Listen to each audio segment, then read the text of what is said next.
Well, thank you all for coming. My name is Rebecca Curry, and I'm the Public Services Supervisor here in Special Collections and Archives, which is hosting our program tonight. We're very pleased to be joined by Julie A. Sellers. She's a Flint Hills native and now lives in Atchison. She began writing at an early age and has published 3 academic books and a number of articles, as well as prose and poetry that has appeared in publications such as Wanderlust, Unlost, The Right Launch, 105 Meadowlark Reader, and Kansas Time and Place. Her first book of poetry, Kindred Verse, Poems Inspired by Anne of Green Gables, was published by Blue Cedar Press in 2021, and Anne of Sunflower Lane, a new release from Emporia's Meadowlark Press, is her debut novel, which she'll be reading from tonight. Julie.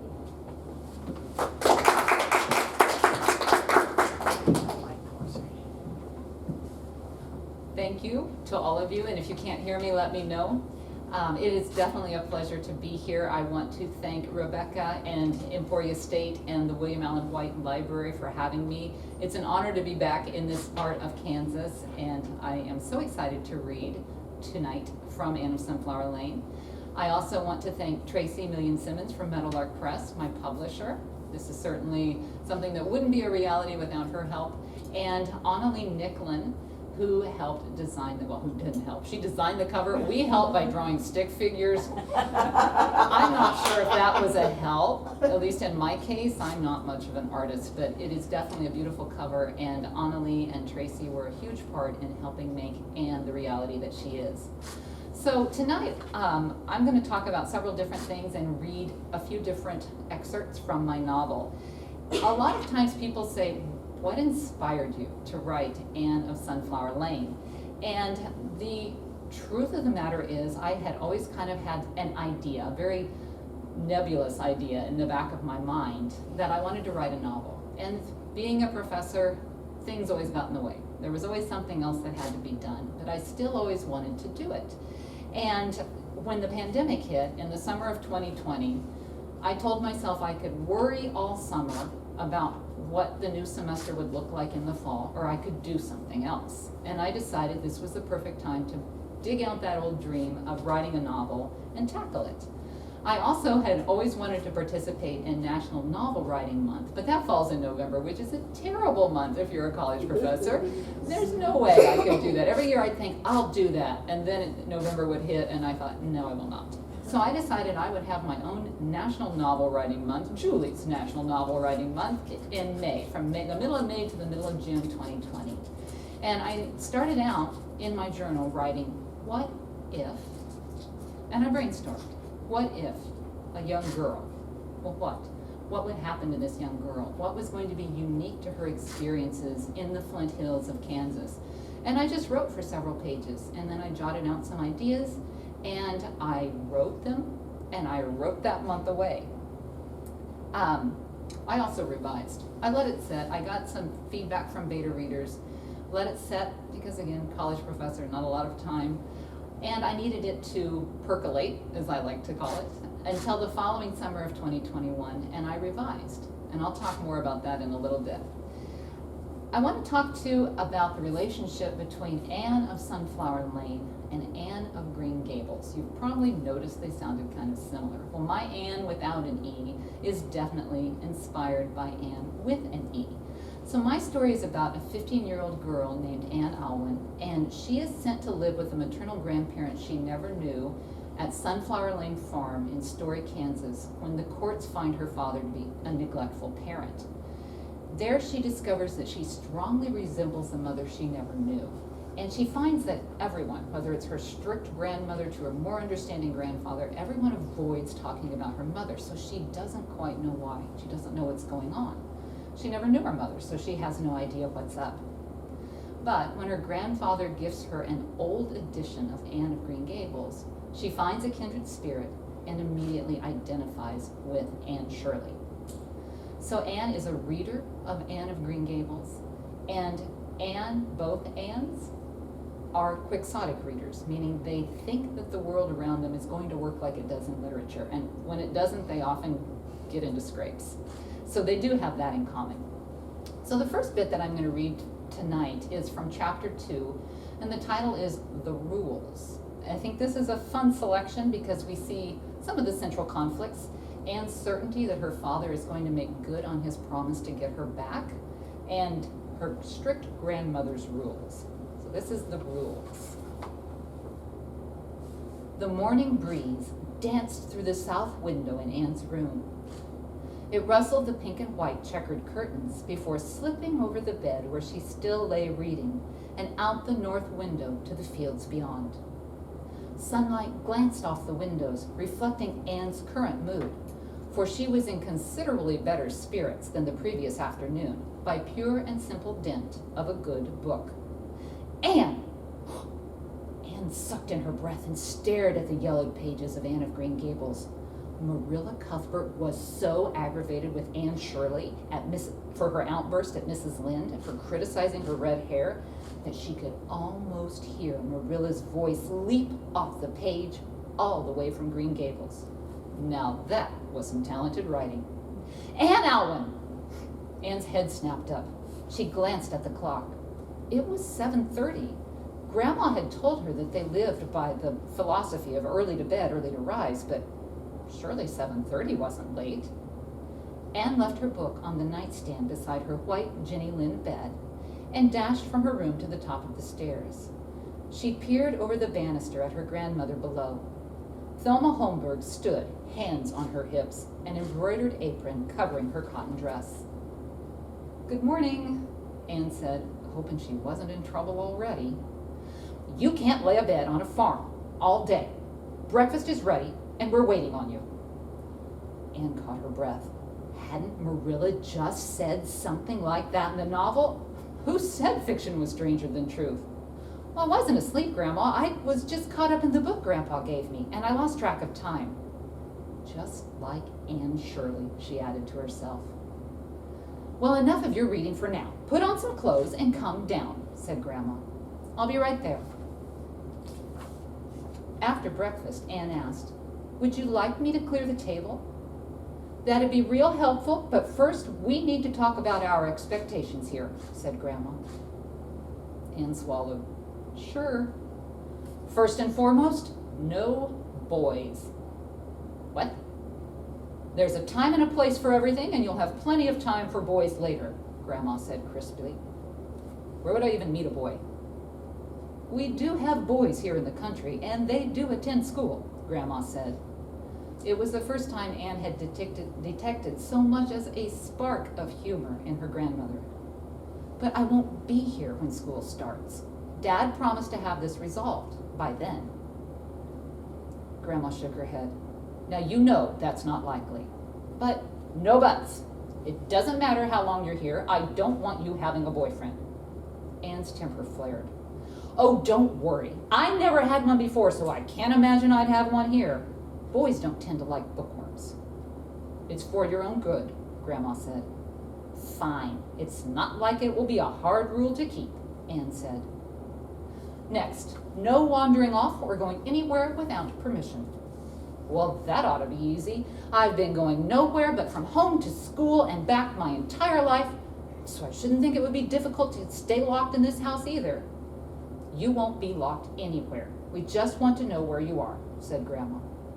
"Don't worry. I can't even drive, so you're safe." Anne's cheeks were flushed. "We also don't condone drinking or drugs." "Never have done either. Wouldn't start now," Anne said shortly. She crossed her arms and glared. Did they think she'd snuck out and chased boys all over the country and been a complete party animal? Little did they know what her life had been like. "You'll have a few chores around the house.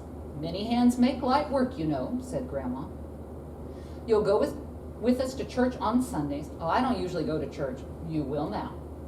And when school starts, we'll expect you to study hard and make good grades." "But I won't be here when school starts," Anne said, face flushed. Grandma sighed. "That is not what the judge said.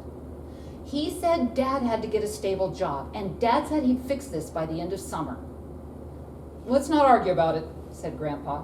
"We're not arguing," Grandma and Anne said in unison.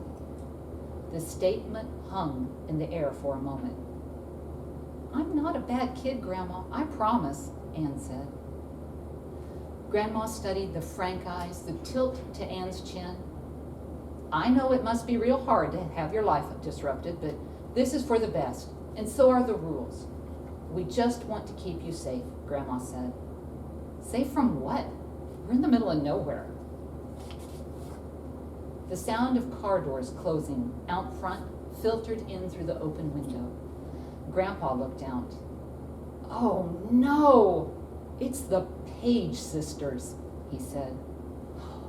"Of course it is. No one else would come calling at this hour, and they're dying to see Anne. Please behave," Grandma cautioned. "Grandma, I'm almost 16. I think I can behave," Anne said, bristling. "And who are the Page sisters?" Grandpa said, "The two nosiest gossips in the county. And be forewarned, they're here to grill you." So the writing process, I talked a bit about it, that I began with my what if, that I worked through a draft, several drafts actually, before I handed it over to beta readers to get their feedback, and that was really helpful. I had a variety of different people that I knew from around the country who were able to read and give me their ideas and their thoughts, and I was able to work with those and let them sit. And then when I began to revise, I had attended a virtual talk by Lisa Cron, put on by the Lawrence Public Library, and she mentioned her book Story Genius, and that really helped me. I had felt that my first draft really hadn't struck the nerve that I wanted it to, and reading Story Genius helped me figure out how I could do that. And Lisa Cron talks about thinking about the plot, which is cause, what happens, and then the effect, the consequences, but beneath that what she calls the third rail, where you're really going to strike that nerve. That's why it matters. And the realization with each scene, the so what. And that's what makes you keep turning the pages. If you think of a good novel, that's what makes you think, just one more chapter, just one more chapter. It's only midnight, just one more chapter. So that was very helpful to me as I rewrote, and I felt like I really was able to tap into that more. The scene with the rules was one that I revised to make that conflict, make the grandmother stricter, and make that conflict right off something that would draw readers in. So I'm going to read another excerpt now, and this is from the chapter entitled Anne's Imagination Goes Wrong. And this is a play on words from a chapter title in Anne of Green Gables, A Good Imagination Gone Wrong, when Anne Shirley scares herself silly with ghost stories. And this is a fun selection because it shows Anne both as a reader and a writer, a consumer and a teller of stories. And we also see more of a conflict evolving because of Grandma's rules. So in this selection, Anne has met a neighbor girl, Corey Adair, and Corey is 1 year younger than Anne, and she has an older brother, Cameron, who's 1 year older than Anne.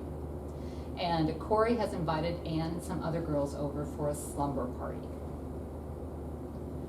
"Do you think it's going to rain?" Anne asked Corey as they frosted cupcakes and awaited the arrival of the other girls. Maybe, but a little thunder and lightning would add to the ghost stories." "Ghost stories, huh? That sounds lame." Cameron smirked and swiped a cupcake before they could protest. "We take our literary efforts very seriously," Corey said. "Yeah, well, just because you do doesn't mean anybody else does," said Cameron. He leaned against the refrigerator with the practiced nonchalance of an adolescent boy. Anne glared. Cameron Adair was truly aggravating. "I'll have you know, Mr. Adair," she said, making purposeful use of italics, "that I shall welcome the feedback of any qualified individual. However, I regret to inform you that you are far from qualified to comment on the merits of anything I write." Anne's italics were not lost on Cameron, although they only seemed to amuse him, much to her dismay. "Oh, really? Anything you write?" "Anything, not even a grocery list." "Ouch," said Corey. "Chill, I was just teasing." Cameron helped himself to another cupcake and left. In short time, the other girls arrived, and they gathered around the table enjoying pizza and ice cream as they chatted nonstop. Then they adjourned to the basement to watch a romantic comedy on Corey's VCR. As they laughed together, Anne realized she'd never had this many people she could consider friends before. "Time for the ghost stories," Jenny said when the movie was over. "I'll go first." She switched off the lights and flicked on a flashlight, shining it on her face as she regaled them with a story featuring more blood and gore than Anne was prone to like. She regretted having read that copy of In Cold Blood she'd discovered among her mother's books earlier that week. After the others told their stories, it was Anne's turn. She had opened her mouth to begin when Molly asked, "Did you hear something?" "No, scaredy cat," said Jenny. "I think it was just thunder," Laura said. Anne turned the flashlight on her face and looked around at her expectant audience. Valency lived in an old farmhouse in the Flint Hills, Anne said. A clap of thunder sounded dull and distant. "See, Molly, we told you it was only thunder," said Jenny. Anne continued. Valency's family had lived in the house for generations, and family legend told that her great-great-grandfather hid a chest full of gold somewhere on the land, but no one had ever found it. Then, one summer, a terrible drought struck the land. "Oh no," said Laura. "Droughts are bad news on a farm."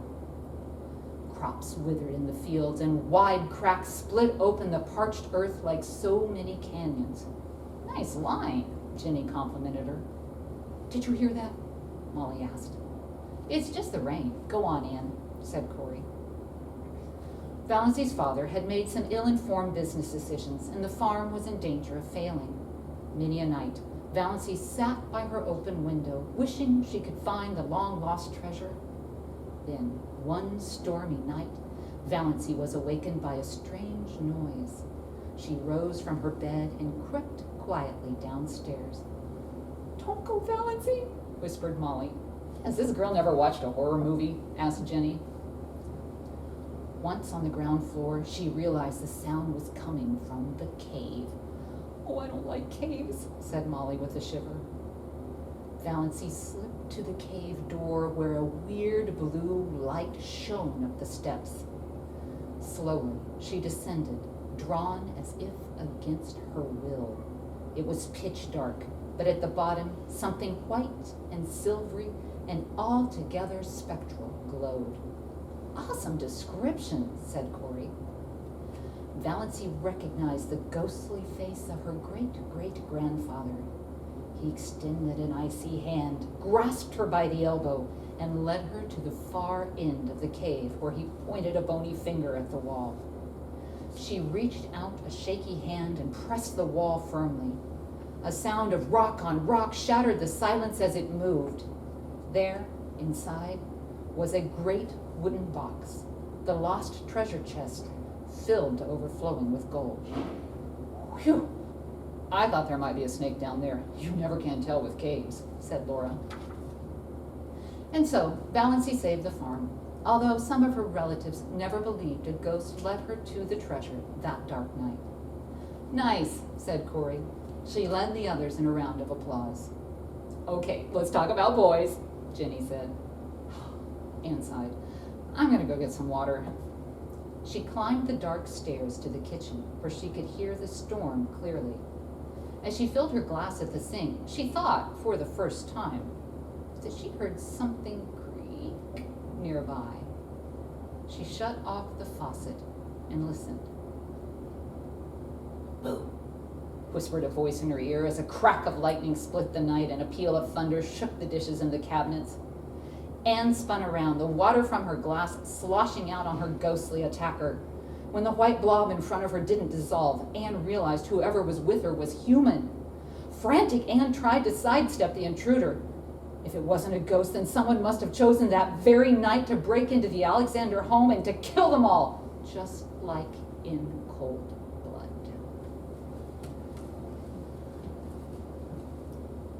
So what do I hope readers will take away from reading Anne of Sunflower Lane? Well, some of the themes that interweave throughout the plot are common themes, but important themes. Family, friendship, belonging. and probably most importantly, the notion of home. So my greatest hope for readers of Anne of Sunflower Lane is that they will feel that they have come home when they spend time at Sunflower Lane. And I think this is the reason that this book fits so well with Meadowlark Press. And they say, nothing feels better than home. So as a final selection before we have some Q&A, I am going to read from a chapter towards the end of the book, and it is entitled Tea with Tragic Results. And this is another play on a title from Anne of Green Gables. The title of that chapter is Diana is Invited to Tea with Tragic Results. And in that chapter, Anne Shirley accidentally gives her best friend wine instead of raspberry cordial, and the little girl gets drunk, and that causes all sorts of problems. So this is a play on that. And in this selection, we'll see the evolution of the relationship between Anne and her grandmother, and also the evolution of Anne and Corey's friendship, and just a little bit more of Cameron Adair, the older brother. So in this selection, the girls have been roped into being part of a community talent show, and they decide to do a skit based on that scene from Anne of Green Gables, but they needed somebody else. They needed someone to play the character of Marilla, who's an older woman, and Grandma volunteered, which seems completely out of character for her. The park was packed on the evening of the first ever Story Community Talent Show.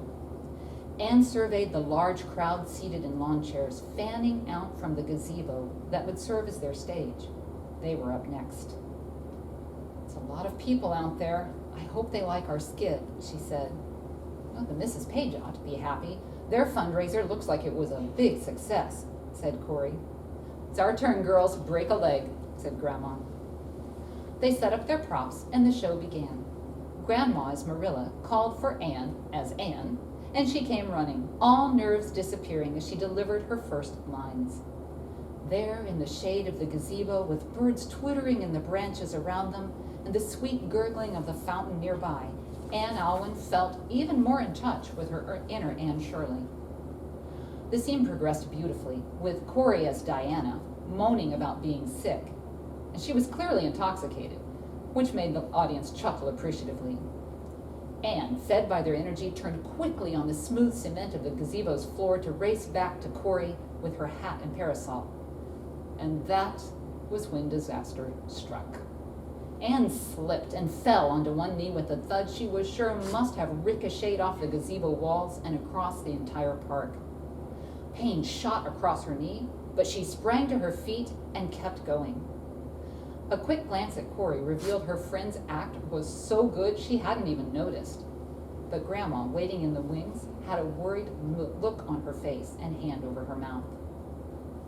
They finished the skit without further incident, and when it was over, Grandma hurried Anne to a bench to survey the damage. "Oh, are you all right?" she asked. Anne raised the hem of her dress to reveal a substantial floor burn on her knee. "Oh no, how'd that happen?" said Corey.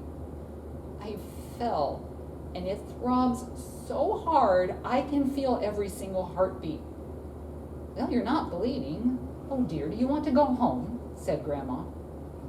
"Oh, Liv, I'm just embarrassed. I'm sorry I made a mess of this for you too." "A mess? Why, that's the most fun I've had in years, and it's all thanks to you. I'm so glad you let me be part of it," said Grandma. Anne smiled, despite the pain. "Me too." "If you're sure you're okay, I'll go sit with Grandpa." Anne nodded. "Go ahead." "I'll go get you a glass of lemonade," said Corey. Anne sat glumly, looking at the oozing mess that was her knee and torn nylons, thinking that she would surely feel better if she could cry now. The tears she had bravely choked back during the skit refused to come, and she felt a sickening knot in her stomach. "Ugh, that looks nasty," Cameron said. He sat beside her. "Yeah, it really hurts," said Anne.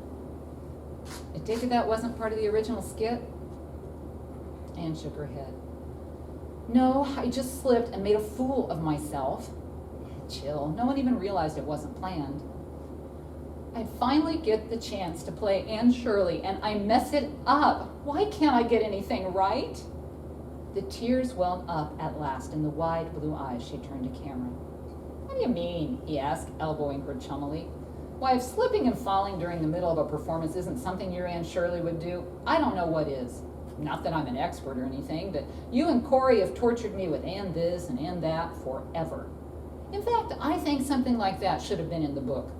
Why that author didn't think of it is beyond me. Anne, here's your lemonade, said Corey. They're getting ready to announce the winners. Corey stood beside the bench, and they listened expectantly as Miss Genevieve announced the third and second place. She adjusted her glasses before continuing. And first place goes to the wonderful intergenerational skit, Tea with Tragic Results. We won! Corey jumped up and down beside her. Come on, Anne. Cameron stood and offered Anne a hand to help her to her feet. Your fans await, he said. Thank you, Anne replied. She arranged her dress over the remains of her nylons and the ugliness of her knee. Then, shoulder back and chin up, she walked without wincing to the stage. And Cameron stood watching by the bench. Well, thank you for this opportunity, and I would be happy to take any questions that you have at this point.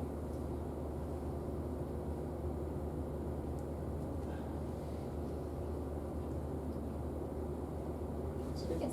When you started your writing process, were you planning on taking as much inspiration as you did from Anne of Green Gables? Yes, in the sense that I knew I wasn't going to do an adaptation because I feel that's been done a lot and is continuing to be done. But ever since I read Anne of Green Gables at age 14, which was a few years ago, I felt such a kinship with her because of the rural atmosphere where she grew up, the appreciation for nature, being out in nature. And I can remember saying, this girl is so much like me. She's in Prince Edward Island and I'm in the Flint Hills of Kansas. And I didn't see why there couldn't be an Anne in the Flint Hills of Kansas. And so I think I've always in the back of my mind wanted to try to write the Kansas Anne without it being an adaptation. Yes? From the what if process that you did at the beginning, were there other, did you already have, I guess two-part here, did you already have the Anne of Green Gables in mind, or were there other what if possibilities that you toyed with before deciding on this one? This is really the way I wanted to go, and part of what had kind of inspired me to go back and get in touch with that love for Anne, it actually started 4 years ago. I saw a call for papers for a conference put on by the Ellen Montgomery Institute at the University of Prince Edward Island on Montgomery and reading. And I thought, oh, the idea I had 1,000 years ago when I was studying Cervantes and Don Quixote in grad school is something I can finally study now. Because when I read Don Quixote, I said, oh, he's just like Anne Shirley, not the other way around. And so that got me back into it. And then during the pandemic, there was an interesting phenomenon that occurred online. A band from Prince Edward Island called the East Pointers decided they would read a chapter of Anne of Green Gables a night.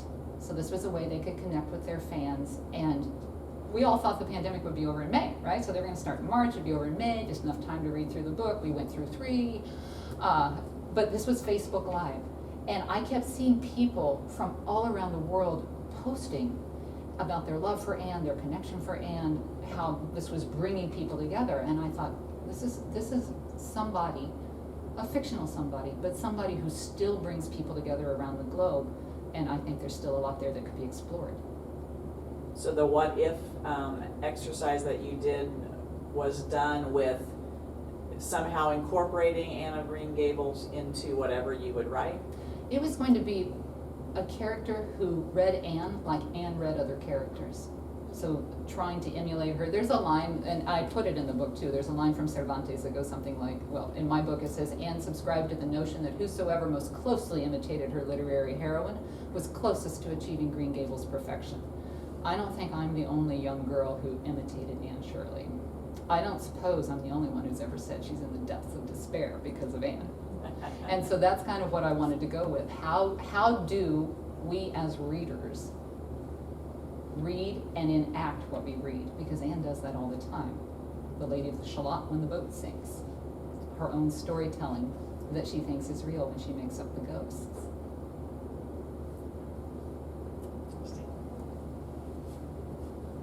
Yes?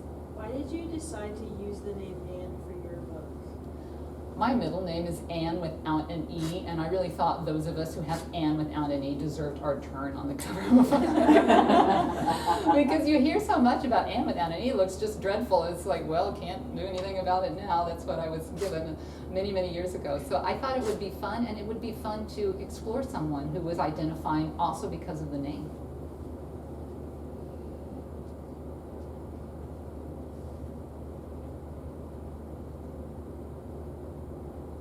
Yes. I think the grandmother character is really, I guess interesting could be a word for it because clearly she's like being introduced to these new rules when she's lived like a very different life beforehand. When you started writing the grandmother character, did you have like a goal in mind for like an effect that she would have on Anne throughout the story?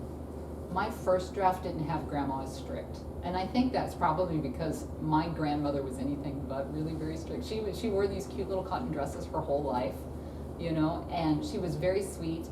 And so I think that image in the back of my mind was influencing, but I really needed more conflict. And when I thought of the no boys rule, I thought, oh, this is gonna be so much fun. So much room for conflict with this rule and some of the others. And it also leaves us with the question, why is grandma so strict? Why won't anybody talk about Anne's mother? What's the relationship? And so that's one of the threads that pulls you along, and you want to find out what happened.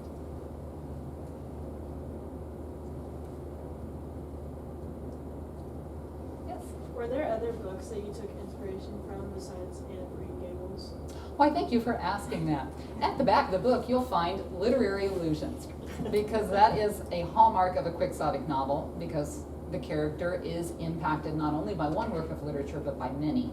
And if you have read any of Ellen Montgomery's books, everywhere there are quotes. She was very, very literate, and she read greatly and incorporated all of that writing even into her journals. And so I did that, and the literary allusions are included at the back. In fact, the epigraph of the novel is from a poem by our beloved Kansas poet, William Stafford.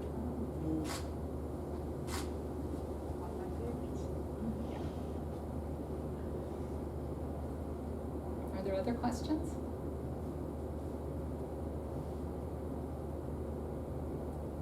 Well, if anybody would like to talk afterwards, I'd love to talk with you. I also have some giveaways here. I have bookmarks and just like a little postcard that tells the summary of the story. Please help yourself.